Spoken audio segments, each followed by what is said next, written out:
FUMC New Braunfels is striving to preserve the histories of the church as well as its members. One of the ways that we do this is through our faith stories. Today we will hear Harriet Solberger's faith story. My faith journey has been long and gradual. I definitely got off to a late start. I had wonderful, loving parents, and I know they believed in God. They were both raised as Methodists, and my maternal grandparents were particularly dedicated to church and faith. But for some reason, my parents didn't feel compelled to take me to church on a regular basis. I was baptized as an infant, and I do remember occasional church attendance, but the importance of faith was not part of my childhood experience. As I reflect on my journey, I see that God was beckoning me in subtle ways. It was with whispers and nudges. When I was in junior high, a girlfriend and I decided to visit different churches in our community. We picked a church each Sunday and attended all kinds of services. I recall feeling at home in those places, like I belonged there. I believe that was God's first nudge. But I wasn't hooked yet. High school and college years were spent in a spiritual wilderness. I wasn't looking for or listening to or even acknowledging God during that time. A year after college graduation, I became engaged to a wonderful man I had met there. Daryl had been raised in the Christian Scientist Church.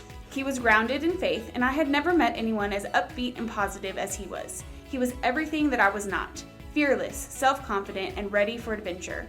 He helped me, and continues to help me, get out of my comfort zone. What a gift from God. Shortly after we decided to get married, and even before we had told our families, Daryl was in a life-threatening motorcycle accident. That's when I began to see faith at work. Another nudge from God. He was in the ICU for 2 weeks and spent over 3 months in the hospital, enduring multiple surgeries and much pain. I worried that his devout Christian Scientist mother would interfere with the doctors, but she quietly did her prayer work in support of the medical staff, and Daryl just kept persistently striving to recover, never complaining, always positive. I realized that his faith background played a crucial part in his healing. You'd think that that would have been enough for me to get serious about spiritual growth, but I was a slow learner. That changed after our first son was born. I suddenly realized that we were responsible for another little soul, and I wanted to get my spiritual act together. God was whispering to me. I did some serious study of Christian Science and decided that it was not the path for me and that I would not be equipped to help raise a child in that faith tradition. Daryl understood, but also wanted to raise our son in a community of faith. Living in Houston at the time, we put our 3-year-old in an MDO at a Methodist church. He flourished there, and we started attending services at the church. Daryl and I took a class there called Major Methodist Beliefs. We agreed that this would be a good fit for us. Another nudge. I joined that church and became active in UMW and a circle. Church became a part of our family's life, and my faith journey began in earnest. A second son was born, and we moved to New Braunfels in 1982. I joined this church and over the years was active in UMW, Susanna Circle, Bible study, various committees, as a Sunday school teacher, and as a Stephen minister. My sweet husband has never joined, but has attended and supported the church as faithfully as if he had. A third son was born. We were diligent about getting our boys to church and Sunday school, and they all participated in confirmation, MYF, and mission trips. I wanted their faith journey to start way earlier than mine. Over the years, I've learned to listen more carefully and watch for God's presence in my life.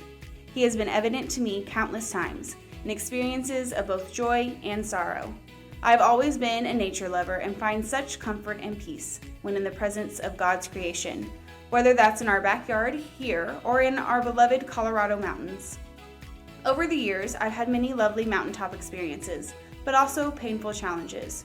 Those included the death of parents and friends, a son's life-threatening injury, 2 bouts with cancer, and Daryl's heart surgeries. There were times when I felt so numb I couldn't even pray.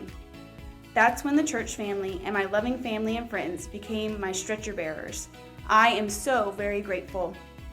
I am also thankful for a church family that has helped me in countless ways to grow my faith. I appreciate the gifted pastors and loving fellow members who have mentored me and modeled what it looks like to follow Christ. I've had the freedom to question and sometimes struggle with God to find my own way of understanding.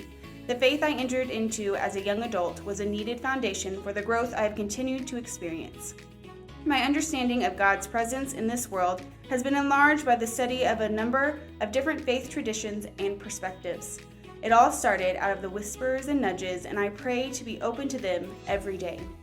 Thank you, God, and thank you, FUMC New Braunfels, for nurturing and encouraging me on my journey of faith. And thank you, Harriet. It has been an uplifting and encouraging story.